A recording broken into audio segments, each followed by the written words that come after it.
Severe weather warnings across the eastern states, heavy rain, strong winds, flash flooding possible. That is what we're re-looking at for tomorrow, Sunday the 18th of January. I've examined the latest from the Bureau of Meteorology, cross-referenced the access model with the European data, and looked at the synoptic charts. What we're re-seeing is a textbook low-pressure system parking itself right over New South Wales and Queensland, while the southern and western states enjoy near-perfect summer conditions. The temperature contrast across the country tomorrow is going to be massive. We're re-talking a spread of close to 20 degrees between the coolest and hottest capitals.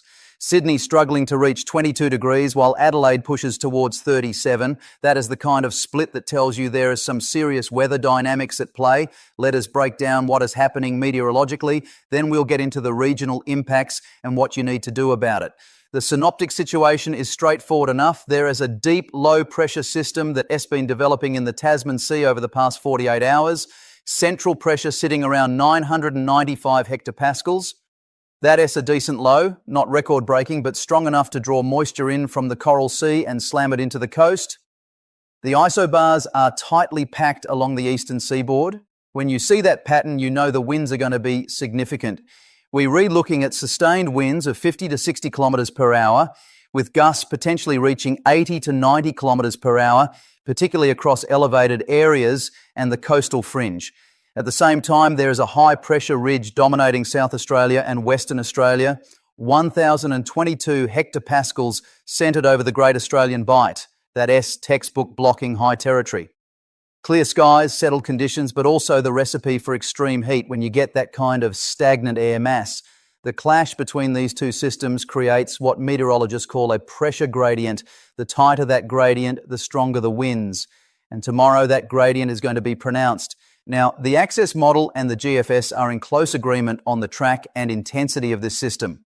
The European model is showing it slightly further south, which would mean heavier rain for the Illawarra and lighter falls for Brisbane. But the differences are marginal. All three models agree on the basic setup. What is interesting is the moisture content. The low is tapping into tropical moisture from the Coral Sea. Dew points across southeast Queensland are already sitting in the low 20s. That is humid. When you get air that's saturated meeting cooler conditions further south, the rain is going to be heavy.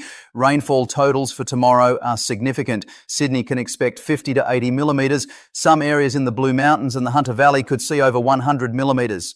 That's a fair bit of rain in a short period. The heaviest falls will be between midnight tonight and midday tomorrow. Brisbane S looking at 30 to 50 millimetres, scattered throughout the day rather than continuous. The Gold Coast and Sunshine Coast might cop a bit more, particularly if any thunderstorms develop offshore and track inland. The rain will ease through tomorrow evening as the low starts to move away to the southeast. By Monday, we are looking at clearing conditions across most of the east coast, though it'll stay cloudy and cool. Right, let's get into the regional breakdown. We'll start where the action is and work our way across to the calmer conditions out west. If you are in Sydney or anywhere across the Sydney Basin, tomorrow is not a day for outdoor plans.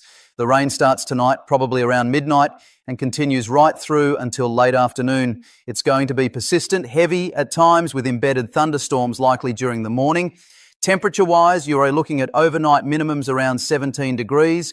Daytime maximum struggling to reach 22. That's about 10 degrees below average for mid-January. You might actually need a jumper if you are heading out. The wind is the other concern. Easterly to southeasterly winds averaging 50 kilometres per hour, gusting to 80. That is strong enough to bring down tree branches, especially in saturated soil. If you've got loose items in the backyard, secure them tonight. For those out west in the Hawkesbury, Penrith, Camden areas, watch for localised flooding in low-lying areas. The creeks and rivers are going to rise quickly with this kind of rainfall intensity. The Nepean, Hawkesbury and George River systems are all worth monitoring. Coastal conditions are going to be rough. Swell building to 3 to 4 metres. Beach erosion is likely. Definitely not a day for swimming, even between the flags. The lifeguards will have red flags up for sure. My advice for Sydney tomorrow is simple. Stay indoors if you can. If you have to go out, waterproof everything. Driving conditions will be hazardous. Visibility will be poor. Roads will be slippery, and aquaplaning is a real risk on the motorways. Take it slow, leave extra time, and keep your distance from the car in front. Heading up to Brisbane and southeast Queensland, you're not copping it quite as bad as Sydney, but it's still going to be a disrupted day. Scattered showers and thunderstorms from early morning through to evening. The rain one to be continuous. You might get a break here and there, maybe even see the sun poke through, but don't count on it staying dry for long. Temperatures are more reasonable up your way. Overnight minimums around 22 degrees, daytime maximums reaching 28 to 30, but the humidity is going to make it feel sticky and uncomfortable. Dew points in the low 20s mean it's going to be muggy before the rain comes through, then heavy and oppressive after. The storms tomorrow have the potential to be severe. The Bureau has issued a severe thunderstorm watch for the southeast coast district. That means large hail, damaging winds and heavy rainfall leading to flash flooding are all possible. Keep an eye on the warnings throughout the day. For those down the Gold Coast or up the Sunshine Coast, the surf is going to be big. 3 to 4 metre swell, possibly bigger at exposed beaches. The currents will be strong. If you are heading to the beach, swim between the flags and listen to the lifeguards. Better yet, maybe save the beach for another day and hit the pub or the movies instead. Canberra-esque catching the tail end of this system. You'll see grey skies, a few showers, nothing too dramatic. Daytime maximum around 24 degrees. A bit dreary, but you've seen worse. Now let's head south and west where conditions are looking considerably better. Melbourne, you are the winner in the eastern states tomorrow. While Sydney drowns and Brisbane sweats, you are getting near perfect weather, partly cloudy skies, maybe a light shower early morning, but clearing quickly. By mid-morning it should be dry and staying that way. Temperature-wise, you are starting cool. Overnight minimum around 16 degrees. You will need a jumper first thing, but it warms up nicely through the day, reaching 28 degrees by mid-afternoon. That's a ripper of a day for this time of year. It is perfect weather for the footy if there's a practice match on. Perfect for a run around the tan. Grab breakfast in Fitzroy, wander through the markets, head down to St Kilda in the Arvo to watch the sun go down. You've got options. The UV will be high, so if you out in the middle of the day, slip on a shirt, slop on some sunscreen, slap on a hat. You know the drill, Adelaide. Hold on to your hats because you are in for a scorcher. Clear blue skies from dawn to dusk. Not a cloud in sight. That blocking high is keeping everything stable and settled, but it's also cooking you. Daytime maximum between 32 and 37 degrees, depending on exactly where you are. The city centre will hit 35. The Adelaide Hills might be slightly cooler at 32, but anywhere in the northern suburbs or out towards Elizabeth, you are looking at 37. That is hot. Extremely hot for January, even by South Australian standards. The UV index is going to be extreme. Off the charts. Between 11 in the morning and 3 in the afternoon, you need to be out of the sun or you'll get absolutely fried. Seek shade, wear a broad-brimmed hat, sunglasses, light cotton clothing, slather on the SPF 50+. Hydration is critical. Drink water throughout the day, not just when you're thirsty. By the time you feel thirsty, you are already dehydrated. Keep a water bottle with you. Make sure your mates are drinking too, especially the older blokes who sometimes forget. The fire danger tomorrow is catastrophic in some districts. The Adelaide Hills, Mid-North and York Peninsula are all under extreme to catastrophic fire danger ratings. That combination of heat, low humidity and dry vegetation is a recipe for disaster if a fire starts. There's a total fire ban across most of South Australia tomorrow. That means no fires whatsoever, no bonfires, no campfires, no burning off, nothing. The penalties are severe and the risk is real. Just on to do it. If you live in a bushfire-prone area, make sure your plan is up to date. Know what you are doing if a fire starts. Leaving early is always the safest option. On a day like tomorrow with catastrophic fire danger, do not stay and defend. It's not worth it. Look after your pets and livestock too. Make sure they've got access to shade and plenty of water. Dogs can overheat quickly in this kind of weather. Keep them inside if possible, especially during the peak heat. Perth, you lot have absolutely nailed it tomorrow. Clear skies, sunshine, light winds, cool start around 17 degrees, warming to a top of 25 by early afternoon. That is mint weather. That is as good as it gets. It's a perfect day to head to Cottesloe Beach. The surf will be gentle, the water will be refreshing, and you can actually enjoy being outside without getting cooked or drenched. Jump on the ferry across to Rottnest, see the quokkas, have a swim, grab some lunch, or head down to Fremantle, wander through the markets, get some fish and chips, sit by the water.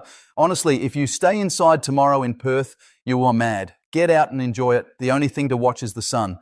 The UV will still be high, so sunscreen and a hat are a good idea if you're going to be outside for extended periods, but compared to what Adelaide is dealing with, you've got nothing to complain about.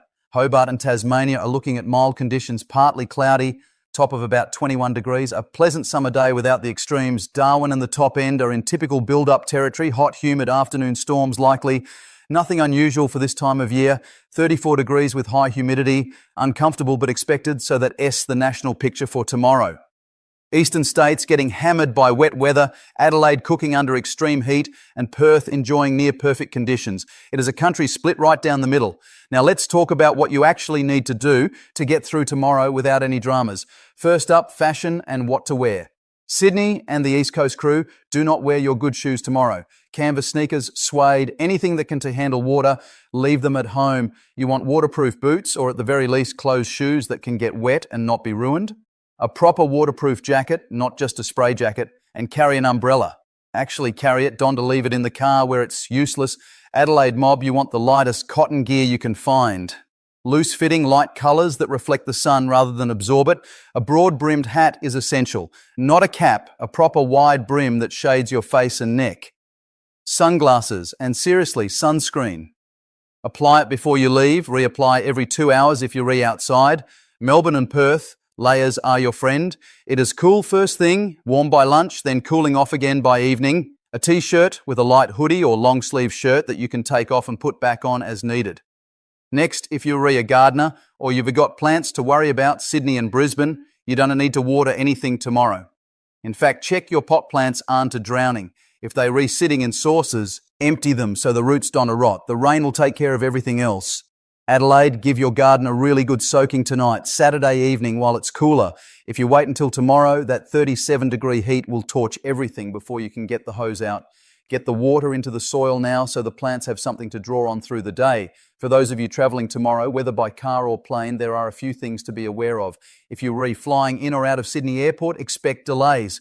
The combination of low cloud, poor visibility and strong winds usually messes up the approach paths and departure sequences. Check your flight status before you leave for the terminal. Download the airline app if you haven't already. You don't want to be sitting in the airport for 3 hours waiting for a delay you could have avoided.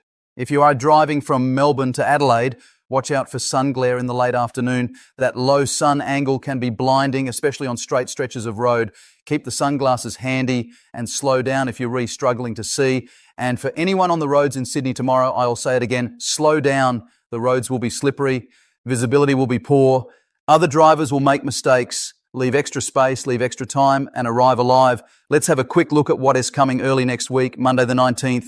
Sydney, the rain eases off through Monday morning. Still cloudy, still a bit gloomy, but the heavy falls will be done. You might not see proper sunshine until Tuesday, but at least it'll be drier. Melbourne, you're warming up Monday and heading into a bit of a heat wave midweek. Tuesday through Thursday, looking at temperatures in the mid to high 30s. So enjoy tomorrow's perfect weather while it lasts. Adelaide, good news. The cool change arrives Monday morning. Temperatures drop back to a comfortable 25 or 26 degrees. The extreme heat is just a one-day event. By Tuesday, you are back to normal summer conditions. Perth, same old story. Sunny and beautiful right through the week. You are not going to see rain for a while yet. Enjoy it. Brisbane, clearing through Monday, warming back up Tuesday.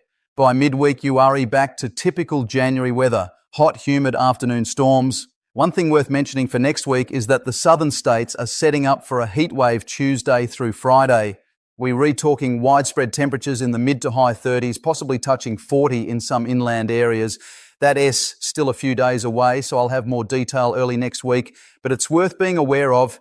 If you're elderly, if you've got mates who live alone, check on them during that heat wave. Make sure they've got air conditioning or at least a fan. Make sure they're drinking enough water. Heat waves kill more people in Australia than any other natural disaster. It's not dramatic, it's not sudden, but it's deadly. Look after each other, right? Let's wrap this up. Tomorrow, Sunday the 18th of January, is a tale of two countries. If you are on the East Coast, particularly Sydney and the surrounding regions, you are in for a wet, windy, miserable day. Stay safe, drive carefully, and don't take unnecessary risks. The weather will clear by Monday. If you are in Adelaide, you are dealing with extreme heat and catastrophic fire danger. Stay cool, stay hydrated, and take the fire warning seriously. The cool change arrives Monday. If you are in Perth or Melbourne, get out and enjoy what's shaping up to be a ripper of a day. For everyone else, you are somewhere in between. Use your common sense. Check the local forecasts from the Bureau of Meteorology and adjust your plans accordingly. The Bureau has all the latest warnings and updates on their website and app. If you're in an area under severe weather warnings, flood warnings, or fire danger warnings, pay attention to what they're saying. They don't issue those warnings for fun. And look, I know some of you have seen much worse weather than this. Many of you remember Cyclone Tracy, Ash Wednesday, the Brisbane floods, Black Saturday. This system tomorrow is significant, but it's not in that category. It's a solid midsummer low pressure system that is going to cause disruption and discomfort, but it's not a disaster. That said, don't be complacent. Respect the weather, take the warning seriously, make sensible decisions, check on your mates, especially those doing it tough or living in vulnerable areas. A quick phone call to make sure they re-prepared can make all the difference. If you've got feedback on the forecast or you want to share what you are seeing in your area, the Bureau's contact details are on their website. They actually use that information to refine their models and warnings. That's it from me. Tomorrow forecast in a nutshell: wet and wild in the east, scorching in Adelaide, perfect in Perth, and pretty good everywhere else. Stay safe, look after yourselves and your mates, and we'll see how this system